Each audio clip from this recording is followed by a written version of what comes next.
ओम शांति। आज 18 जुलाई 2021 के अव्यक्त बाप दादा के ईश्वरीय महावाक्य रिवाइज तारीख 16/2/1988। मुरली का टाइटल सदा उत्साह में रहकर उत्सव मनाओ। तो बाबा बोले, आज विश्वेश्वर बाप अपनी विश्व की श्रेष्ठ रचना व श्रेष्ठ आदि रत्नों से अति स्नेही और समीप बच्चों से मिलन मनाने आए हैं। विश्वेश्वर बाप के बच्चे तो सब विश्व की सर्व आत्माएँ हैं, लेकिन ब्राह्मण आत्माएं अति स्नेही समीप की आत्माएं हैं, क्योंकि ब्राह्मण आत्माएं आदि रचना हैं। बाप के साथ साथ ब्राह्मण आत्माएं भी ब्राह्मण जीवन में अवतरित हो बाप के कार्य में सहयोगी आत्माएं बनती हैं।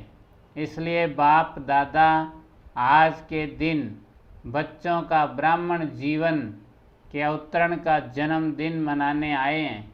बच्चे बाप का जन्मदिन मनाने के लिए उमंग उत्साह से खुशी में नाच रहे हैं, लेकिन बाप दादा बच्चों के इस ब्राह्मण जीवन को देख स्नेह और सहयोग में बाप के साथ साथ हर कार्य में हिम्मत से आगे बढ़ते हुए देख हर्षित हो रहे हैं।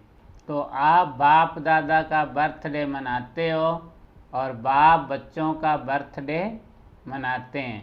आप ब्राह्मणों का भी बर्थडे है ना, तो सभी को बाप दादा जगदम्बा और सर्व आपके साथी एडवांस पार्टी की विशेष श्रेष्ठ आत्माओं सहित आपके अलौकिक ब्राह्मण जन्म की स्नेह से सुनहरी पुष्पों की वर्षा सहित मुबारक हो।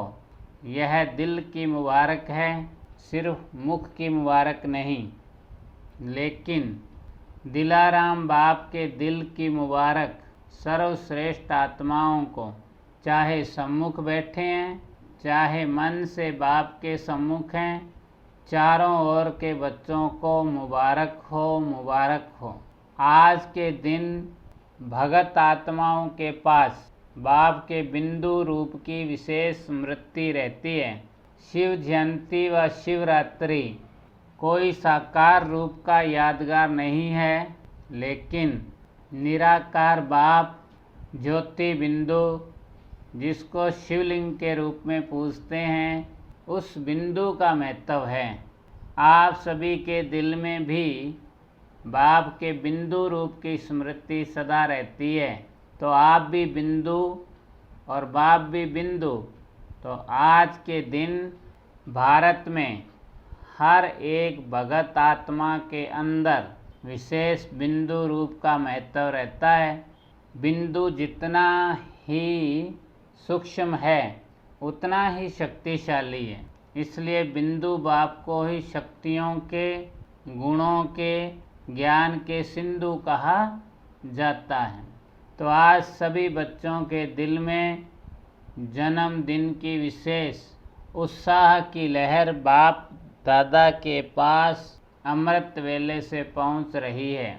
जैसे आप बच्चों ने विशेष सेवा अर्थ व स्नेह स्वरूप बन बाप का झंडा लहराया। बाप ने कौन सा झंडा लहराया? आप सभी ने तो शिव बाबा का झंडा लहराया। बाप क्या यह झंडा लहराएंगे? यह सेवा के साकार रूप की जिम्मेवारी बच्चों को दे दी। बाप ने भी झंडा लहराया, लेकिन कौन सा और कहाँ लहराया? बाप दादा ने अपने दिल में सभी बच्चों की विशेषताओं के स्नेह का झंडा लहराया। कितने झंडे लहराए होंगे? इस दुनिया में इतने झंडे कोई लहरा नहीं सकते। कितना सुंदर दृश्य होगा। एक एक बच्चे की विशेषता का झंडा बाप दादा के दिल में लहरा रहा है। सिर्फ आप सब ने झंडा नहीं लहराया, लेकिन बाप दादा ने भी लहराया। यह झंडा लहराते हो तो उस समय क्या होता है? फूलों की वर्षा। बाप दादा भी जब बच्चों की विशेषता का स्नेह का झंडा लहराते हैं तो कौन सी वर्षा होती है? हर एक बच्चे के ऊपर अविनाशी भाव, अमर भाव, अचल अडोल भाव, इन वरदानों की वर्षा होती है। यह वरदान ही बाप दादा के अविनाशी अलौकिक पुष्प हैं। बाप दादा को इस अवतरण दिवस की अर्थात शिव जयंती दिवस की बच्चों से भी ज़्यादा खुशी है।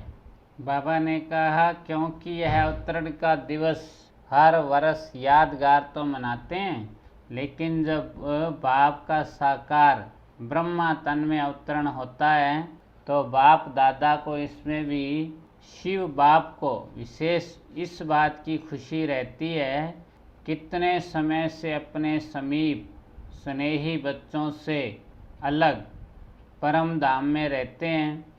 चाहे परम धाम में और आत्माएं भी रहती है, लेकिन जो पहली रचना की आत्माएं हैं, जो बाप समान बनने वाली सेवा के साथी आत्माएं हैं, कितने समय की बिछड़ी हुई श्रेष्ठ आत्माएं फिर से आकर मिलती है। अगर कोई अति स्नेही बिछड़ा हुआ मिल जाए तो खुशी में विशेष खुशी होगी ना। अवतरण दिवस अर्थात अपनी आदि रचना से फिर से मिलना। आप सोचेंगे हमें बाप मिला और बाप कहते हैं हमें बच्चे मिले। तो फिर बाबा ने कहा बच्चे तुम जो है वो सूर्यवंशी आदि रचना हो, क्षत्रिय तो नहीं हो ना, ब्राह्मण सो देवता बनते हो।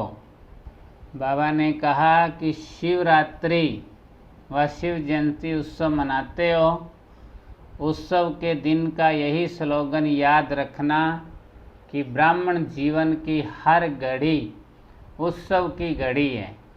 ब्राह्मण जीवन अर्थात सदा उत्सव मनाना, सदा उत्साह में रहना और सदा हर कर्म में आत्मा को उत्साह दिलाना। तो उत्सव मनाना है, उत्साह में रहना है और उत्साह दिलाना है। जहाँ उत्साह होता है वहाँ कभी भी किसी भी प्रकार का विघ्न उत्साह वाली आत्मा को उत्साह से हटा नहीं सकता। जैसे अल्पकाल के उत्साह में सब बातें भूल जाती है ना। कोई उत्सव मनाते हो तो उस समय के लिए खुशी के सिवाय और कुछ याद नहीं रहता। तो ब्राह्मण जीवन के लिए हर घड़ी उत्सव है, अर्थात हर घड़ी उत्साह में है। तो और कोई बातें आएंगी क्या?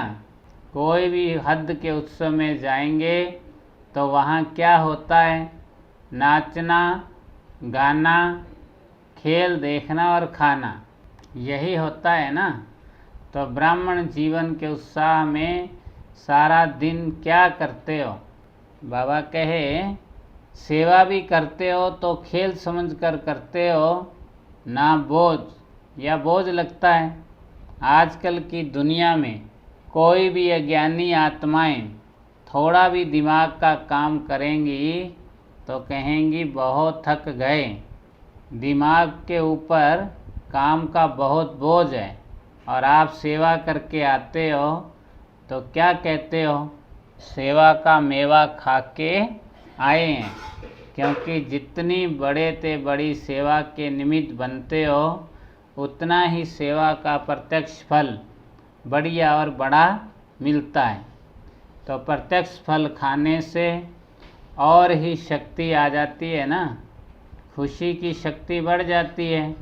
इसलिए चाहे कितना भी शरीर का सख्त कार्य हो व प्लान बनाने का दिमाग का कार्य हो, लेकिन आपको थकावट नहीं होगी। रात है व दिन यह पता नहीं पड़ता है ना। आज का वरदान किसी की कमी कमजोरी को ना देख अपने गुण व शक्तियों का सहयोग देने वाले मास्टर दाता भाव। मास्टर दाता वह है जो सदा इसी रूहानी भावना में रहते हैं कि सर्व रूहें हमारे समान वर्षे के अधिकारी बन जाएं। किसी की भी कमी कमजोरी को ना देख वे अपने धारण किए हुए गुणों का, शक्तियों का संयोग देते हैं। यह ऐसा है ही। इस भावना के बजाय इसको भी बाप समान बनाऊं, यह शुभ भावना हो। साथ साथ यही श्रेष्ठ कामना हो कि यह सर्व आत्माएं कंगाल, दुखी, अशांत से सदा शांत, सुख रूप माला माल बन जाएं। तब कहेंगे मास्टर दाता। स्लोगन: मनसा वाचा कर्मणा। सेवा करने वाले ही निरंतर सेवादारी है। उनके हर श्वास में सेवा समाई हुई है। अच्छा, ओम शांति।